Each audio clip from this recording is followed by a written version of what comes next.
Hello everyone, welcome to my channel. आज के इस वीडियो में आप लोग को बताने वाले हूँ सीबीएसई क्लास 12 के लिए मोस्ट इंपॉर्टेंट टॉपिक। ऐसे ही ऑन लोग के मैथमेटिक्स का इतना बड़ा सा सिलेबस होता है और स्पेशली क्लास 12 वाले बच्चों के लिए मैं आप लोग को बता रही हूँ। पेपर है वो थोड़ा सा मतलब मीडियम मॉडरेट टू हाई में आता है, लो में तो पेपर नहीं आता है। तो मैं आप लोग को बता दूँ मोस्ट इंपॉर्टेंट क्वेश्चंस या मोस्ट इंपॉर्टेंट टॉपिक जो कि वो पेपर में आएगा ही आएगा। तो अगर आप लोग इस वीडियो को ध्यान से देख लेंगे ना तो आप लोग को समझ आ जाएगा और पेपर के पहले ही आप लोग तैयारी कर लेंगे उसी टॉपिक को, सो दैट आप लोग पास हो सके या आप लोग अच्छा मार्क्स ला सके। तो चलिए वीडियो को शुरू करते हैं। ऐसे ही और लोग के आप लोग के मैथमेटिक्स में जो क्लास 12 में जो मैथमेटिक्स है दो पार्ट में बटा हुआ है। एक पार्ट 1 है और दूसरा एक पार्ट बी है। पार्ट 1 में आप लोग के 6 चैप्टर है और पार्ट बी में आप लोग के 7 चैप्टर है। तो 7 + 6 13 चैप्टर आप लोग के पूरे हो गए। बुक से मोस्ट इंपॉर्टेंट टॉपिक्स ऐसे ही उन लोगों की मैथमेटिक्स जब भी आप लोग सॉल्व करें तो एनसीईआरटी से ही करें। एनसीईआरटी करने के लिए तो आप लोग एनसीईआरटी ही करें, बहुत ही अच्छा है। चलिए बात करते हैं। तो हम क्या करेंगे, यहाँ पे एनसीईआरटी को ओपन कर लेंगे और आप लोग भी साथ साथ इस वीडियो को देखिए और अपना एनसीईआरटी बुक को लाए, साथ एक पेन को या कॉपी को ले बैठ जाए, यहीं पे आप लोग करना शुरू कर दे। मोस्ट इंपॉर्टेंट टॉपिक्स कौन कौन सा है एनसीईआरटी में जो कि ये पेपर में आएगा ही आएगा। मैंने भी पेपर दिया था और बहुत साल मैंने देखा भी है कि paper same as it is यही आता है। चलिए बात करते हैं। तो ये आप लोग क्या करेंगे, यहाँ पर अपना पार्ट 1 का जो आप लोग का इंडेक्स पेज है उसको निकाल लेंगे।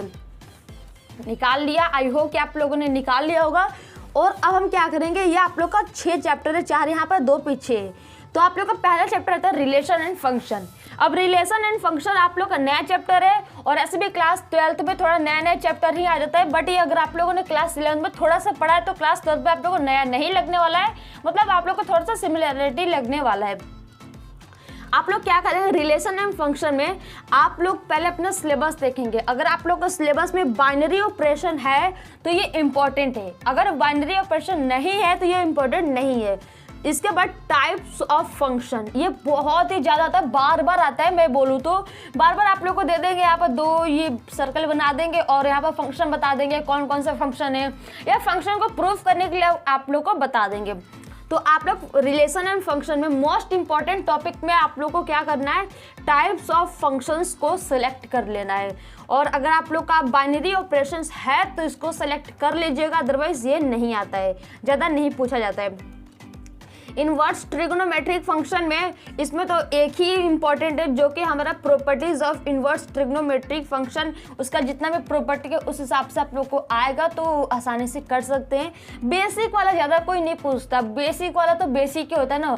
बेसिक इंपॉर्टेंट है, आप लोग का बेसिक पूरा क्लियर रहेगा, अच्छी तरीके से समझ आएगा, तभी तो आप लोग इसका प्रॉपर्टी कर पाएंगे ना। तो ये मैं बोलता हूँ सेकेंड चैप्टर का दोनों ही इंपॉर्टेंट है। अब हम बात करेंगे थर्ड जो कि हमारा है मैट्रिक्स। और मैट्रिक्स में कौन सा ज़्यादा इंपॉर्टेंट है, बहुत ही ज़्यादा जो इंपॉर्टेंट है ये आप लोग का टाइप्स ऑफ मैट्रिक्स। इससे इस तरीके के टॉपिक्स में से आप लोग का सिर्फ 2 नंबर के क्वेश्चंस एक आएगा, ये मेरी गारंटी है। टाइप्स ऑफ मैट्रिक्स की, ये मैट्रिक्स कौन से टाइप का है ये आ जाएगा।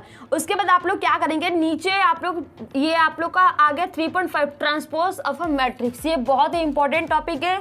3.6 symmetric and skew symmetric matrix, इसको प्रूफ करने के लिए बहुत ही बार आ जाता है या तो सॉल्व करने के लिए आ जाएगा। अगर आप लोग के सिलेबस में इन्वर्टिबल मैट्रिक्स है तो ये भी इंपॉर्टेंट है। और ये आप लोग का 3.7 elementary operation of a matrix, अगर सिलेबस में है तो ये भी इंपॉर्टेंट है। दोनों में से कोई एक टॉपिक चॉइस में आता है करने के लिए, तो ये आप लोग हो गया। तो 4th चैप्टर है हमारा जो कि ये डिटर्मिनेंट्स। अब जो डिटर्मिनेंट्स है इसमें से इंपॉर्टेंट प्रॉपर्टीज ऑफ डिटर्मिनेंट्स, ये बहुत ही ज़्यादा इंपॉर्टेंट है और बहुत ही ज़्यादा मतलब बहुत तो ईजी भी है अगर आप लोग को समझ आता है तो ये आप लोग का प्रॉपर्टी है जो कि इंपॉर्टेंट है। इसके बाद माइनर एंड कोफैक्टर के बहुत सारे क्वेश्चंस आते हैं, बार बार आते हैं, रिपीटेड क्वेश्चंस है। अगर आप लोग PYQ कर लेंगे तो आसानी तरीके से हो जाता है। Application of determinants and matrix, ये भी इंपॉर्टेंट टॉपिक है। एरिया फॉर ट्रायंगल का कभी कभार आता है या तो नहीं भी आता है। इसके बाद बात करते हैं 5, यूनिट नंबर 5। आप लोग का 5 यूनिट है जो कि कंटिन्यूटी एंड डिफरेंशिएबिलिटी, ये आप लोग का चैप्टर है। अब इसमें से तो बोले तो सब इम्पोर्टेंट है क्योंकि ये जो 5, 6, 7, 8, 9 ये जो 5 चैप्टर है जो कैलकुलस का पार्ट बनता है, ये तो इसमें सब इम्पोर्टेंट है। बट कुछ बहुत ही ज़्यादा इंपॉर्टेंट वाले मैं आपको बता दूं तो ये आप लोग का लॉगरिथमिक डिफरेंशिएशन, ये इंपॉर्टेंट है जो कि एक क्वेश्चन आएगा, ज़्यादा उसमें से नहीं आएगा, ये आप लोग का आता है। उसके बाद आप लोग का हो गया एक्सपोनेंशियल एंड लॉगरिथमिक फंक्शन, ये भी इंपॉर्टेंट है। मीन वैल्यू थ्योरम अगर सिलेबस में है तो ये भी इंपॉर्टेंट है क्योंकि हमारे टाइम में सिलेबस में नहीं था ये। अब बात करते हैं छठा चैप्टर जो कि एप्लीकेशन ऑफ डेरिवेटिव, तो ये भी इंपॉर्टेंट है इसमें सब, बट इसमें जो बहुत ही इंपॉर्टेंट है जो कि इंक्रीजिंग एंड डिक्रीजिंग फंक्शंस, और दूसरा हमारा हो गया टेंजेंट एंड नॉर्मल्स, और थर्ड हमारा हो गया मैक्सिमा एंड मिनिमा। ये जो 3 टॉपिक है ना बहुत ही ज़्यादा इंपॉर्टेंट है जो कि बार बार ये पेपर में आता ही आता है। चलिए क्या करते हैं, इसी वीडियो में आप लोग को जो सेकेंड आप लोग का बुक है उसके बारे में भी बता देती हूँ। इसके बाद हम बात करेंगे चैप्टर नंबर 7 जो कि कैलकुलस का थर्ड पार्ट आता है। जो बुक का था ये 6 चैप्टर, ये मैंने आप लोगों को बता दिया। अब इसके बाद 7 चैप्टर बात करते हैं। अब जो आप लोग का ये 7 चैप्टर जो कि इंटीग्रल्स नाम से बहुत ही फेमस है और ये थोड़ा सा टफ लगता है एज कम्पेयर टू ये बाकी सारे जो चैप्टर्स है, फिर भी इंपॉर्टेंट वाला मैं आप लोग को बता रही हूँ। ये आप लोग का आता है डेफिनेट इंटीग्रल, इसमें से तो एक क्वेश्चन पक्का आना ही आना है। मैं आपको नेक्स्ट वीडियो में ना एक बताऊंगी जो मोस्ट इंपॉर्टेंट जो क्वेश्चंस है ना वो बताने वाली, क्योंकि ये बार बार रिपीट होता ही होता है, तो आप लोग वो वीडियो जरूर देखिएगा, आप लोग को अच्छी तरीके से सब समझ आ जाने वाला है। इसके बाद आप लोग का आता है मेथड ऑफ इंटीग्रल्स, बहुत ही कम आता है। Integrals of some particular functions भी इंपॉर्टेंट है। इंटीग्रल्स बाय पार्ट्स, ये भी इंपॉर्टेंट है। इसमें से ऑप्शन आता है ना, मतलब पार्ट्स वाले पार्शियल वाला, कभी पार्ट्स वाला आता है, कभी पार्शियल आ जाता है, कभी आप लोग का ये आ जाता है integrals of some particular functions का आ जाता है।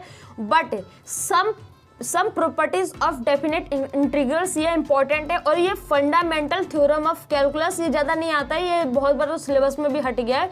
और ये आप लोग का 7.7 जो कि डेफिनेट इंटीग्रल्स है, ये इंपॉर्टेंट है, दोनों इंपॉर्टेंट है, बहुत ही ज़्यादा इंपॉर्टेंट, जो कि बार बार आता ही आता है। 8वां चैप्टर ये 2 ही है, area under simple curve, area between 2 curves. अगर 2 कर्व्स है तो सिलेबस में आएगा, अदरवाइज तो एक ही टॉपिक ही है, इसमें क्या करना है।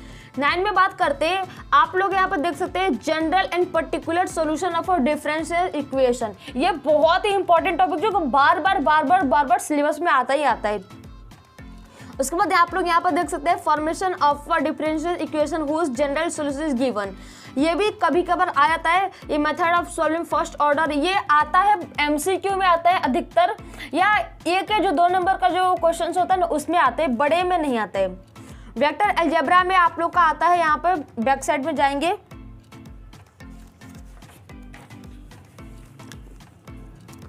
ये आप लोग का multiplication of vector by scalar और प्रोडक्ट ऑफ 2 वेक्टर, ये टॉपिक बहुत ही ज़्यादा इंपॉर्टेंट है।